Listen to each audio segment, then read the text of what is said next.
હું નિલેશ દલસાણિયા આણંદથી આવું છું, આર્કિટેક્ટ છું. મને યુરિનમાં અને લેટ્રિનમાં બહુ જ દુખાવો થતો હતો, બહુ જ તકલીફ થતી હતી.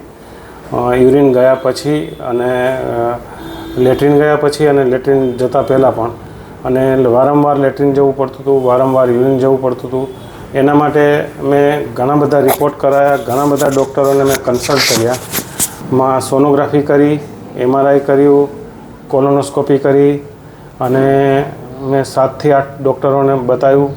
એક ડૉક્ટર જોડે એક ઓપરેશન બી કરાવડાવ્યું, પણ મને જે તકલીફ હતી એમાં કોઈ સોલ્યુશન આવ્યો નહીં. બધાની જે કહ્યું એ બધી દવાઓ લીધી, બધું જ કર્યું, પણ મને કોઈ સેટિસ્ફેક્શન આવ્યું નહીં. દુખાવામાં મને કોઈ બહુ રાહત રહી નહીં. કોઈનામાં થોડી થોડી રાહત રહેતી હતી, પણ ફરી પાછું હતું એવું જ થઈ જતું હતું. ડૉક્ટર દીપેશ ઠક્કરનું મળ્યું ભુજથી રેફરન્સ. એમની જોડે ફોન પર વાત કરી અને એમને મારા બધા રિપોર્ટ મંગાવ્યા. મેં બધા સ્કેન કરીને મારા 3 વર્ષના રિપોર્ટ મોકલ્યા બધા. તમને એક્ઝેક્ટ તકલીફમાં શું થતું હતું? મને એક્ઝેક્ટ તકલીફમાં, હું સવારે ઉઠું ને ત્યારે લેટ્રિનમાં મને દુખાવો થતો હોય.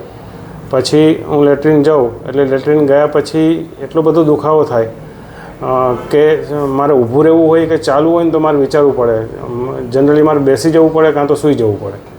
અને આ દુખાવો મને ક્યારેક કલાક, ક્યારેક 2 કલાક, 3 કલાક, 4 કલાક સુધી રહેતો હતો અને ધીમે ધીમે ઓછો થતો હતો. એટલે આ લેટ્રિનનો દુખાવો બહુ જ થતો હતો. અને લેટ્રિન સવારમાં મારે 2 થી 3 વાર જવું પડતું હતું અને દિવસ દરમિયાન ટોટલ 7 થી 8 વાર જવું પડતું હતું રાત સુધીમાં. જમ્યા પછી પર જવું પડે રાત્રે. યુરિનમાં શું તકલીફ થતી હતી તમને? યુરિનમાં મને જ્યારે દુખાવો થાય ને ત્યારે એક તો વારંવાર જવું પડે અને ઘણીવાર દુખાવો વધે કે એવું થાય ને તો યુરિન ઉતરતું જ બંધ થઈ જાય. મારે ઊભું રહેવું પડે. કોઈ વાર 5-5 મિનિટ, 10-10 મિનિટ, 15-15 મિનિટ સુધી ઊભું રહેવું પડતું હતું અને પછી યુરિન થાય અને ત્યાં સુધી દુખ્યા જ કરે. ડૉક્ટર દીપેશ ઠક્કરની દવા પછી હવે દુખાવામાં તમને અત્યારે કેટલી રાહત છે? મને એ દુખાવામાં 60% ગણી શકાય.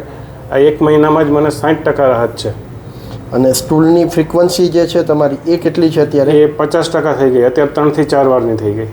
અને યુરિનમાં પણ અત્યારે મેક્ઝિમમ 1-1.5 મિનિટ કે 2 મિનિટ મેક્ઝિમમ ક્યારેક ઊભું રહેવું પડે છે. દર વખતે નથી ઊભું રહેવું પડતું, પણ એ બી ફ્રીક્વન્સી ઘણી એ થઈ ગઈ, દુખાવાની ઓછી થઈ ગઈ અને ઇઝીલી જવાય છે. એમાં પણ રાહત ગણીએ તો 50 થી 60% રાહત છે.